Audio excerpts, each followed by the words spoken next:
Hi, welcome to Nina in the Kitchen, where today I want to show you the fastest way that I know to make pasta. If you've never made it, you really got to give this a try. It's so easy and so delicious, and it's very simple. I'm going to do it in my food processor. Now, you may have seen it done in the well process where people have flour and the eggs and then they beat them all together, but processors make really great dough. So we're starting with 4 eggs, and you want to consider 1 egg per person. So if you're doing pasta for a special dinner and you have 6 guests, go with 6 eggs. And then for every egg, 100 grams of flour is used.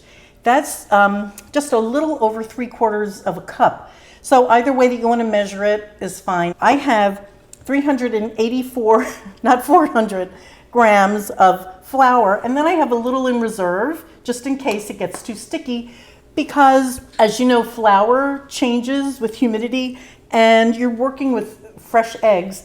Give yourself some wiggle room. If the dough is too wet, you can add a little flour. If the dough is too dry, you just add a little water. So very simple. First things first, I'm going to just pulse these eggs and mix them up a little bit.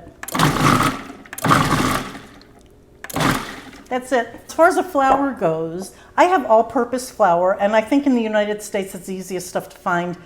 But 00 flour is what would be traditional, and it's what it is a flour. It's a hard wheat flour that is cut very, very fine.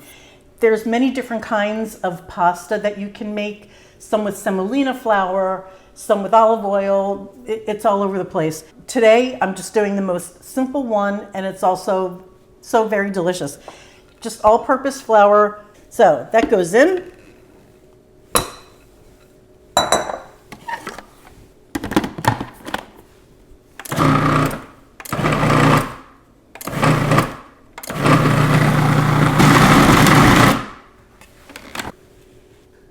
This comes together in one elastic ball. That's it, you're done. Some processors, mine's a little big, but some of them will be smaller, and you'll get a dough ball that moves around the bowl of the processor. Let it go for 30 seconds, and that will be part of the kneading process. And as you can see, this is really pretty perfect. Always take your dough out, whether you're using a mixer or a processor, and just kind of move it around. And this is really very nice. So at this point, what you want to do is let that sit for 30 minutes covered. You can cover this with a bowl and just keep it off to the side. You can cover it with plastic wrap, and you can keep it for anywhere from 30 minutes, and that's to let the gluten relax and also to let the flour hydrate with the liquid that's in here. You can also park this in the refrigerator covered for 24 hours. Relax your dough, go have a glass of wine, come back, and we'll finish this up.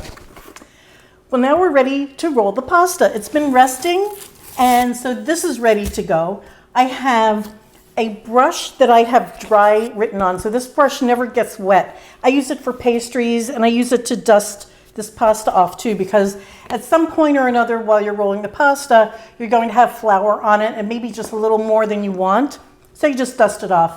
And I have my trusty bench scraper. So here we go. I'm going to start with cutting just a little piece of pasta, just about the size of an egg, I would say. And you just flatten it out. Get the machine going.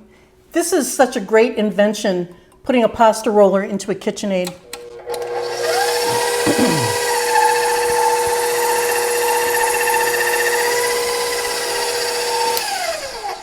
So you end up with a piece that always has these little tongue pieces, if you will.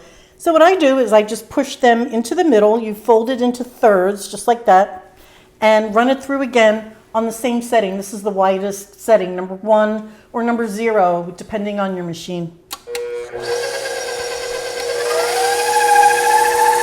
And what you're doing here is you're kneading this dough just a little more.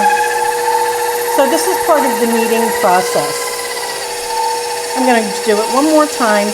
And I keep folding this and putting it, sometimes the seam is vertical, sometimes it's horizontal. You want to stay away from the edges of the roller. And now I'm just going to start clicking down one section at a time, one click at a time, to bring the rollers closer together. When they do commercial pastas, even if they're the fresh noodles, they skip a lot of these steps. A commercial product is never as pliable, as soft as the ones you make at home. And how thin you go depends on what you're doing with the pasta. Now you see I'm coming close to the corner here, so I'm banking off to the left just to keep that pasta noodle, just to keep that pasta away from the edge. As it's going through, when it's on the edge, I just bank it to the left or bank it to the right, however you need to get it away from that corner. Now, how thick you want your pasta depends on what you're doing with it. If you're making lasagna, you want to stop about halfway through this whole process, or maybe go 3/4 of the way. I'm going to make a pappardelle noodle, which is about 1 inch wide. And so I'm going to just hand cut this. The last setting is used for very fine, like a capellini, which is angel hair pasta, or you could even do it for something that's filled. Ravioli, I go all the way to the end. Now, every time that you run your pasta through, you want to feel it. And if there's any wet spots, you just take a little flour, throw it on the bench, roll it through there, and just feel it again and dust it off if you need to.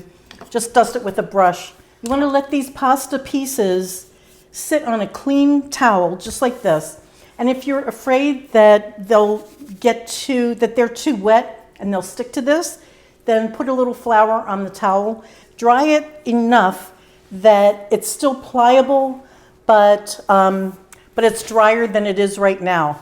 And what happens if you were to cut this now, the pieces would stick to each other. You don't want the pasta to have little cracks in it. You still want to be able to bend it. So I'll see you when that happens. It's been about 4 minutes. You can cut with a knife or a pizza cutter, or to make pretty edges, you can do these little pastry wheels. And I'll just show you a couple of things. And you fold it up into the center just like that and make little pleats. This is called a farfalle, which means butterfly. In the United States, they're called bow tie pasta, but aren't they cute? That's an easy one to make. And you can even make them smaller if you like. You'll want just a little dab of water in the middle. Sometimes it depends on how wet your pasta is. And then you just pleat in the middle. And there's a little bow tie. But I'm going to make a pappardelle. That's a noodle that's about 1 inch wide. So you just fold it up. You may have to flour it. I have a little ruler right on the edge of this. But this is a pappardelle noodle, just about 1 inch wide. Here's a little sample of the pappardelle noodle. You can just cut whatever you want.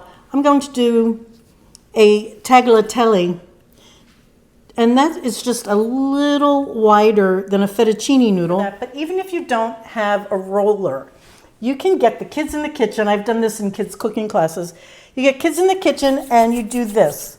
And now you have a pasta that kids love to make. And it's just a simple rolled out pasta, just like that. You can also take little balls of pasta if you have a gnocchi paddle, and you can make gnocchette. You just roll a little ball, push it over the paddle, and these beautiful little gnocchettes. These are just a few things that you can make when you make fresh pasta at home. If you want to dry these noodles, what you do is you get a few strands in your hand, just like this, and you just roll them around your fingers. You can make little nests and dry them like that. I've also dried them when they're just laying flat out like this in strips, depending on how you want to store them. The thing is, when you dry a noodle, if they're not perfectly dry, you may get mold in them and they don't last as long as you would like them to. So I personally think it depends on the climate that you live in. If you live in a dry climate, drying a pasta is not a problem at all. But if you're in a humid climate, I think the better option for you would be to freeze them. While it's on a flat sheet pan, now you don't need your tea towel for this certainly, but on a flat sheet pan, put this in one layer in your freezer. Once they're frozen on a single layer, you put those into a Ziploc baggie, and then you can store them in your freezer for, I've kept mine for months. You have delicious homemade pasta just whenever you want, and they boil in 2 minutes.